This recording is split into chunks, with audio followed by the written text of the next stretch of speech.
And now the good news. Welcome to the New Thought Media Friday night excitement with the good news. I'm so delighted to be here. I'm Barbara Jean. I am your host for this evening, and I have got some really great stories to share with you today. And we're going to begin with a really funny one. I think I like cats. I like dogs too, but I like cats as well. So meet Fitz, the adventure cat, who loves sleigh rides and hikes in the snow. Well, most cats are happiest curled up in a warm spot indoors, but not Fritz. This 2-year-old feline from southern Ontario, which is where I live, has a taste for adventure, and snow days are his favorite. Fitz's owner, Heidi, says her fearless cat not only enjoys the cold, but actually asks to go outside almost every evening. Outfitted in tiny boots, a jacket, goggles, and even handmade knit hats to keep his ears warm, Fitz looks like a true winter explorer. Fitz tolerates heavy snow just fine, Heidi shared. He has begun asking almost every evening to go outside, starting a new tradition of doing his night business outside. Let's take a look at the video.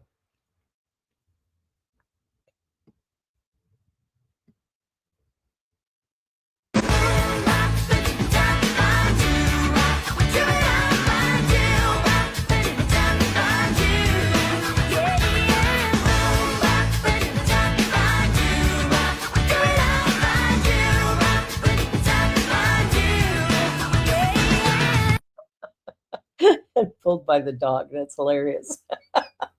Anyway, I just love that. Animals, I think, make our lives better because they do bring us joy. All right. Well, moving along to a very heartwarming story. A woman surprises her mother with the bedroom she never had after years in and out of homelessness. Yes. A daughter who became the first in her family to graduate from college has handed over the master bedroom of her new apartment to her mom, who in 64 years never had a room of her own. The duo grew up in poverty and uncertainty, homelessness and insecurity, but through it all, Annette Duarte never stopped being the rock for her daughter, Anna. Experiencing homelessness and shelter stays multiple times growing up, Anna recalled to People magazine that while the chaos of her surroundings filled her with anxiety, Annette would always find some way to prevent the worst from happening. This carried on until Anna received a scholarship to Florida Atlantic University and graduated with a degree in social work before joining one of the largest Christian charities in the country. Helping the poor, work she saw so often growing up, is now what she does for a living that has afforded her the opportunity to pay rent in an apartment, buy groceries, and even decorate a bedroom for her 64-year-old mother. Most of the time, we stayed in cramped rooms in rundown places because that was all we could afford, Anna told People. It never felt like home, just a place to survive until the next move. My mom has never had her own room in her entire life, not even as a child. I wanted to give her something that symbolized peace, dignity, and a fresh beginning. Anna recorded the decoration and the reveal of her mother's new bedroom on her TikTok account. Do you want to show that video, Deja?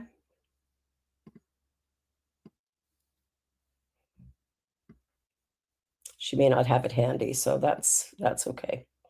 So, moving right along, let us move along to a young hockey player. Oh, there is this the video that I was asking about?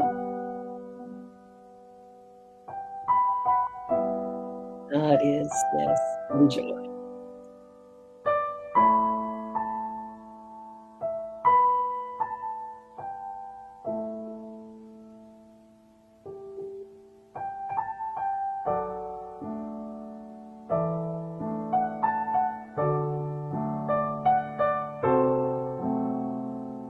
Beautiful.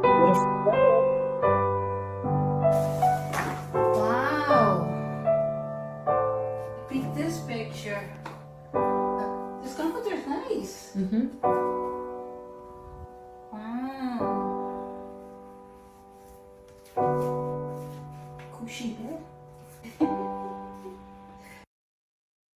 That's beautiful. That's beautiful. So nice to be able to pay it forward and do something that, is a first. I love that. I love that so much. Well, here is a truly remarkable story of a young hockey player who returns to the rink 9 months after a devastating injury. From the ice hockey rinks of Minnesota comes the story of a young man determined not to let an injury change his life the way his doctors assured him it would. Whether the desire to get back on the ice or faith in his creator, Jackson Drum defied the odds of a C1-2 spinal cord injury suffered whilst playing and is regaining capacities typically lost forever under those circumstances. He wasn't supposed to have any movement or be able to breathe or drink or anything, said his mother, Erica, who added that the chances of him doing what he went on to do were 1 in a trillion. When we told him he was paralyzed in Canada, he was like, I'm not going to be paralyzed, he told CBS News. Erica told CBS News. The Good News Network isn't saying that all miraculous recoveries are possible through that statement of belief, but all miraculous recoveries tend to start with a statement of belief of some kind. So it was after Drum got injured during a prep school hockey game north of the border, the Minnesota Wild fan then embarked on a 9-month rehab program that saw him ditch the ventilator he was on. He wasn't supposed to get off the ventilator. Then he got off the ventilator. Then he wasn't supposed to be off a feeding tube. And then he got off a feeding tube. It's so unexpected, and it's just like a miracle. He got some movement back in his legs, and his rehab has even included striking hockey pucks. After 9 months, he returned to watch his team play, met up with his coach, and shared the locker room with his teammates, all of whom had by then heard what had happened and were delighted to see him. On Sunday, the Minnesota Wild gave Jackson a great experience, inviting him to the game. And see, I get emotional over all sorts of things, and giving him a suite to share with friends and family. During the break between the first and second periods, they announced his return home on the Jumbotron. Jackson hopes to one day play hockey again, but at the moment, his goals also include showing people that spinal cord injuries are not the end of the period. Wow, what a story of resilience. How beautiful is that? Well, we are going to take a short little commercial break, and then we'll be right back with more good news. You're watching the New Thought Media Network. Back in a minute.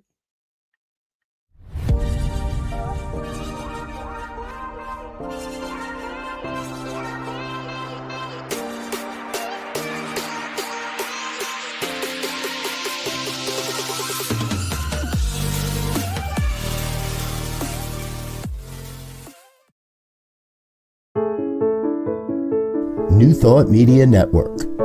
We are a global broadcast network of positive music, media, and entertainment, inspiring humanity's evolution along the journey of enlightenment and creating a world of love, peace, empowerment, and prosperity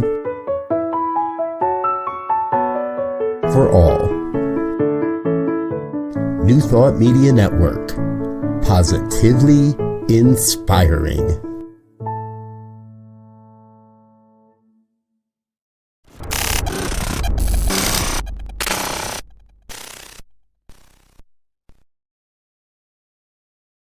And we're back. Well, here's another really great story. This one is just too funny. When I saw this story on the Good News Network, I just couldn't resist. It had to be shared. A man is shocked to find his dog giving a baby koala a piggyback ride. Yes, you heard me right. A baby koala on the back of a dog. The human world is full of headlines about people who can't get along, and sometimes peace and harmony seem impossible. Thankfully, a cute animal story from Australia can remind us there's another way.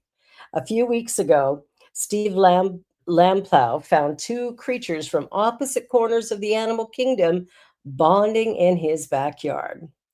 While at home in Victoria, Steve heard his dogs barking and a commotion outside. When he went to investigate, he found an epic surprise on the back of his golden retriever, Denny.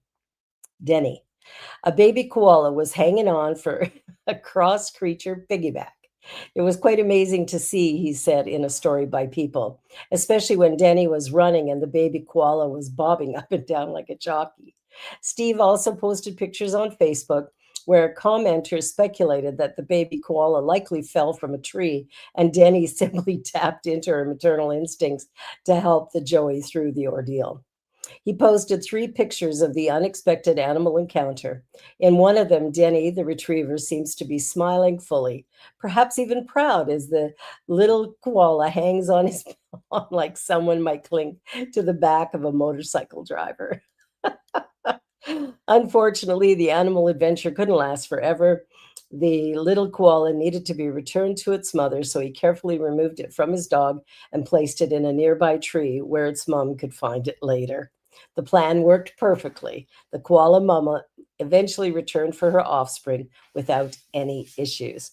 In fact, the only lasting effect seems to be found on the internet, where Steve's Facebook post was warming hearts and spreading joy across social media and now across the New Thought Media Network. How great is that? Love it. Well, here is a tremendous story for anyone who knows anybody who has dealt with Huntington's disease. It's always fatal until it's not. So there is the first time gene therapy has been a success. There's no cure for Huntington's disease, a devastating brain disorder that causes severe motor loss, dementia, and even death. But a clinical trial delivered positive results this week, finding that patients receiving a new treatment for 36 months experienced 75% less progression of the disease overall. And that's compared to patients who did not receive the treatment. This is the first time a drug trial achieved a significant slowing of Huntington's progression, according to Uniquera, a gene therapy company based in the Netherlands and the United States. The new gene therapy, AMT-130, was performed on 29 patients, including 12 who were given a high dose. Those given a high dosage of AMT-130 experienced 75% less disease progression as measured by the standard rating scale that incorporates motor, cognitive, and functional measures. There was also a statistically significant benefit as measured by other scales of disease progression, including motor and cognitive function. The researchers also measured participants' levels of neurofilament light protein, a protein that is released into the spinal fluid when neurons are injured, a useful marker for neurodamage. The scientists found that NFL levels in the spinal fluid were lower in people treated with the drug than they had been at the start of the trial, even though NFL levels would be expected to increase by 20 to 30% over 3 years. They say this suggests, of course, that the disease has been slowed. The trial, conducted by scientists at University College London and funding from Uniquera, also found that AMT-130 is generally well tolerated by study participants and has a manageable safety profile. This sounds like it could be brilliant news for anyone who has it or maybe prone to it. So, wow, that's awesome. Okay, well, here's a fun soccer story. We're just mixing it up today.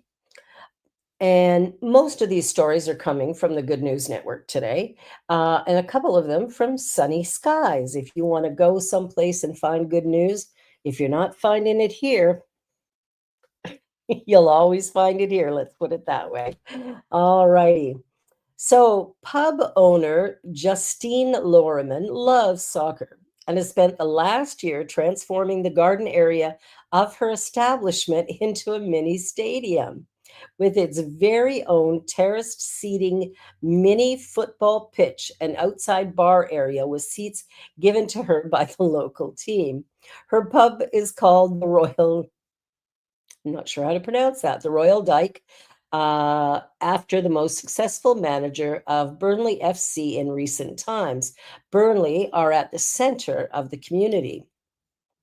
Justine has called the garden Little Longside in reference to one of the stands at the club's stadium, Turfmoor, and spent $38,000 on the project. The idea came after I bought the badge, which used to hang in front of the home dugout. The director of fan experience, Russell Ball, asked if I wanted it after they managed to get hold of it when they were resurfacing the pitch. They sold it to raise money for a young season ticket holder called Lucy, who is diagnosed with a neuroblastoma cancer. It was to help pay for her treatment. The lifelong Burnley fans started building the area, which is a 5-minute walk from the club's home ground, in the summer of 2024. She paused the work in the winter before restarting this summer and adding the final touches for the start of the new season. The seats are originals from Tough Moor's cricket field stand, which were removed last year to make way for the new safe standing area. It also has an outdoor bar, which serves a selection of draft beer and a football net for those wanting to kick the ball around a little bit. That sounds like a pub I would love to visit. Doesn't that sound like fun? Look at that place. Wow. Okay. Well, when it comes to people, sometimes when we watch the news and stuff, we think the world is just going down the drain, going down the tubes. But there are a lot more good people in this world than otherwise. And here is just a prime example of somebody who went the extra mile. A gumbo cook worried about a regular customer's no-shows goes to his home and saves his life. Something had to be wrong. For over a decade, his routine was as reliable as the sunrise. Every day around 11 a.m., the door to the shrimp basket in Pensacola, Florida would swing open and one loyal customer would walk in. Donnell Stallworth, a cook at the shrimp basket, said the regular visit is like everyone's grandpa. They liked him so much that a few months ago, the staff threw him a party to celebrate his 78th birthday. Every day, the old man orders a cup of gumbo before heading home again. But earlier this month, the man stopped showing up. As the days mounted, concern spreading among Donnell and the staff. Where was he? Donnell was determined to find out because by this point, the old guy was something more than a customer. He was a friend. I just left work, went to his house, and knocked on the door like 2 times. The third time I knocked on it, I kind of stayed up for a minute and I knocked again. And I heard him like, help, and who is it? When he heard it was Donnell, the man who wasn't named for medical privacy reasons, invited him in. He was sprawled on the floor where he had been lying for days after falling. His body was badly bruised with multiple ribs broken, according to the news report. Who knows how long he would have been lying there had no one else noticed he was missing. That daily cup of gumbo and a cook who cared likely saved his life. He was in tears, like, I don't even know how long I've been here, Donnell recalled. Paramedics arrived soon afterward, and the senior is now on the mend, working his way back to health with a steady diet of rehab and a cup of gumbo delivered every few days by the kind chef. How beautiful is that? Things happen, and when we're elderly and we live alone, it's a really good idea to make sure somebody knows where you are and what you're up to. Okay, so here's a really cool story. Again, dogs, dogs are remarkable. Man's best friend recognized as Dog of the Year for saving him from a bear attack. Yes, a Canadian dog lover. All these Canadian stories. I'll tell you. This is from where I used to live in Calgary, Alberta. So a Canadian dog lover has gotten to learn all over again why they call the animal man's best friend after his own brave pooch deterred a bear attack. On a familiar trail in Cochrane, which is near Calgary, Craig Campbell was on a walk with his dog, a 10-year-old Doberman named Knight. It was a trail he had taken with Knight several times, but the routine physical activity suddenly turned into a life or death situation. There in the bushes, a grizzly sow with her 2 cubs had wandered into the woods sandwiched between farms. Even still, Campbell had his bear spray, but having it is only half the challenge. The other half is using it. I managed two thoughts, Campbell recalled in an interview with CTV News. First of all, I said to myself, this can't be happening. And then I realized I wasn't going to get the bear spray out in time. And I said to myself, I'm about to die. Just then, Knight came from beside in a flash and put himself between the man and the bear. Towering 7 feet on its hind legs above the crouching, barking dog, it gave enough time for Campbell to arm himself, but by then the bear huffed and went back to her cubs.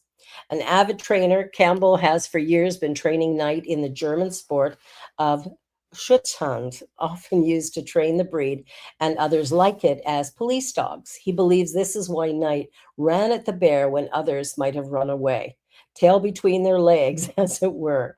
He's a very brave dog. To have an animal that literally stood between me and death, there's no better friend than that. What a great story. Oh my gosh, what a beautiful dog. I am just, I'll tell you, we have some good people in the world, some good dogs in the world. All right, so here's a great story from Sunny Skies. An anonymous donor pays off all school lunch debt in Taylor, Texas.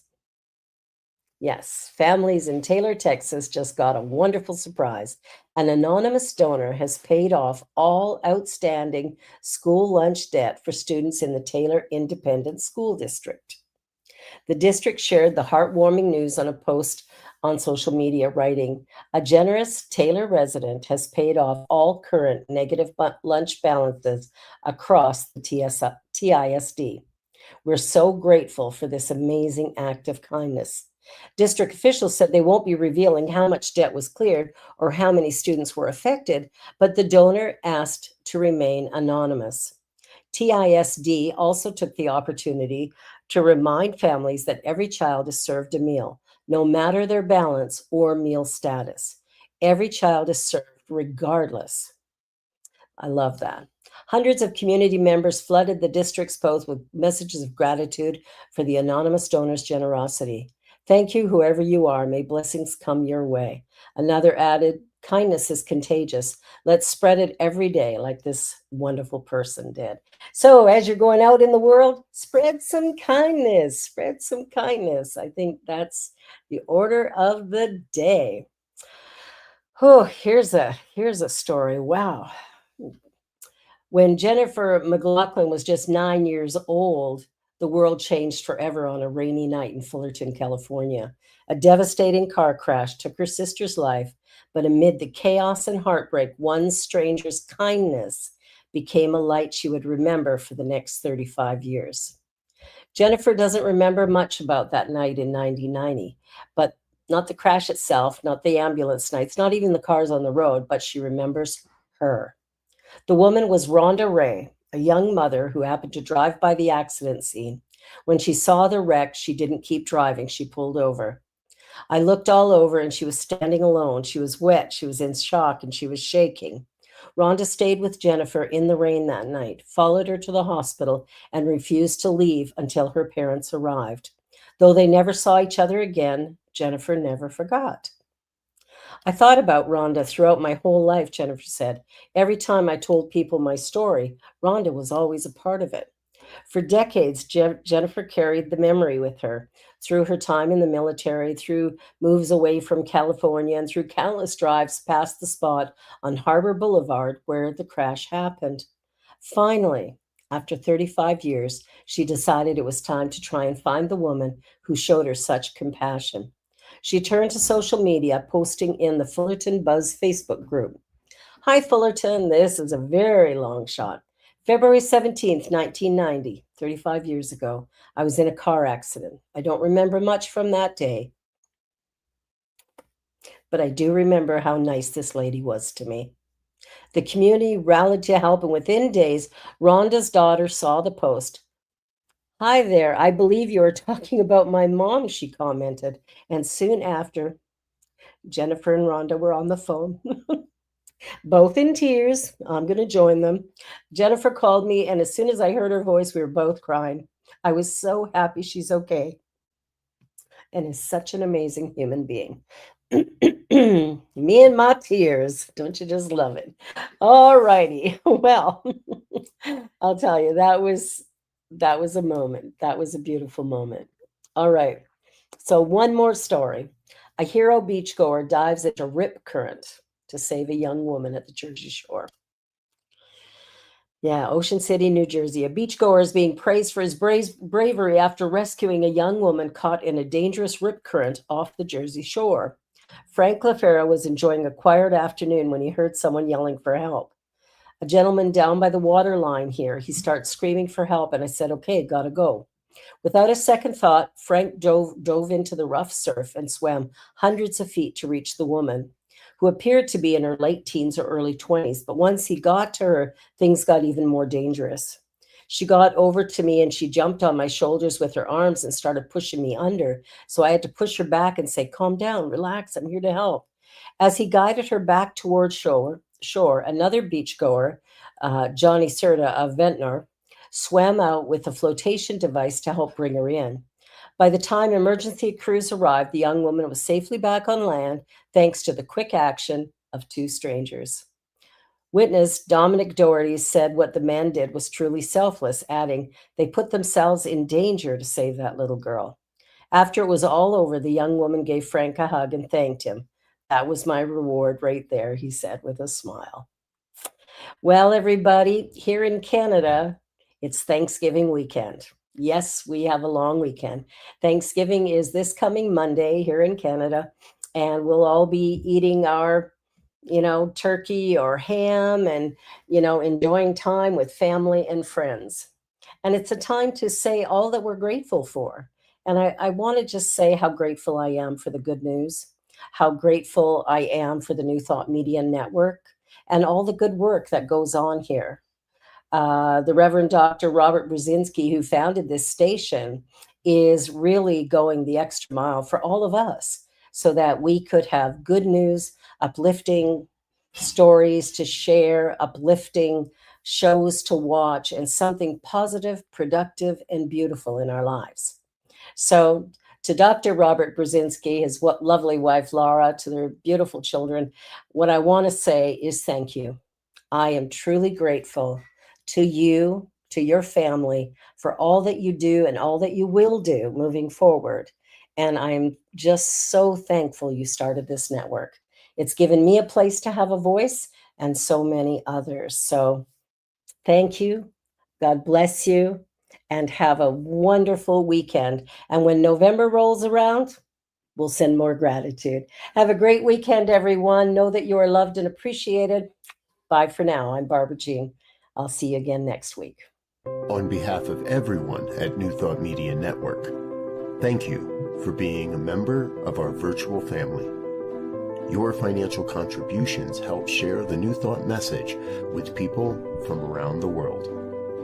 Please visit and contribute at www.ntmedia.org/donate. New Thought Media Network.